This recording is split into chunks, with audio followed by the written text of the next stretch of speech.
সমস্ত খ্রিস্ট বিশ্বাসী ভাই বোনেদেরকে একটা কথা মাথায় রাখতে হবে, শয়তান যতই চেষ্টা করুক যে সে মানে বিভিন্ন রকমভাবে টেম্পটেশন করছে যে আমাদেরকে প্রভুতে আগে বাড়তে দিচ্ছে না, আত্মিক জীবনে আগে বাড়তে দিচ্ছে না।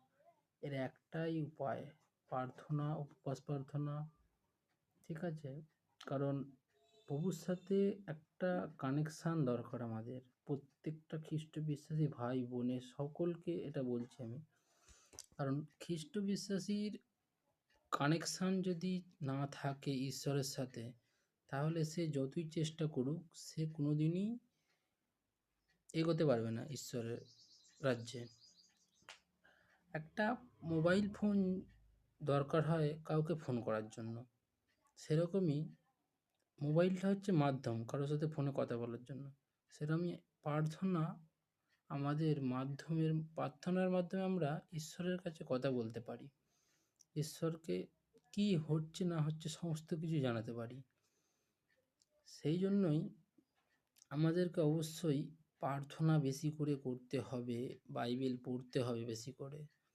এখনকার দিনে তো প্রচুর শয়তানের প্রলোভন চলে এসছে, প্রচুর মানে বিরাট বিরাট ফাঁদ এসে গেছে শয়তানের এখন। এসব ফাঁদ থেকে বেরোতে গেলে স্বয়ং প্রভু যীশু খ্রিস্টকে প্রয়োজন আপনার হবেই, 100% একদম।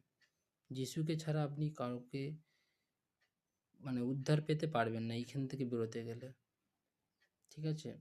তাই প্রার্থনা নিয়মিত করুন।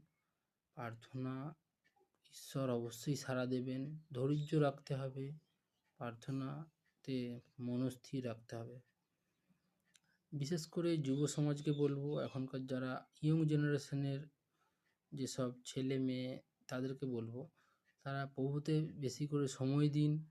খ্রিস্ট যিশুর বাইবেল যত সম্ভব পড়ুন।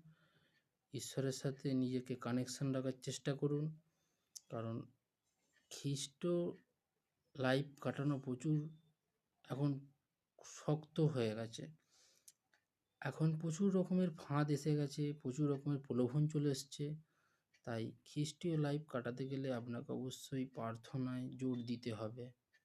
একমাত্র প্রার্থনা আর বাইবেল পড়ে যেটা আপনি জানতে পারবেন সেটা জাগতিক কিচ্ছুতে কোনো কিছুর সাথে মিলবে না।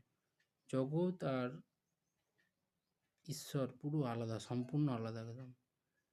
ঠিক আছে? সকল বিশ্বাসী ভাই বোনেদেরকে জয় যিশু। ধন্যবাদ।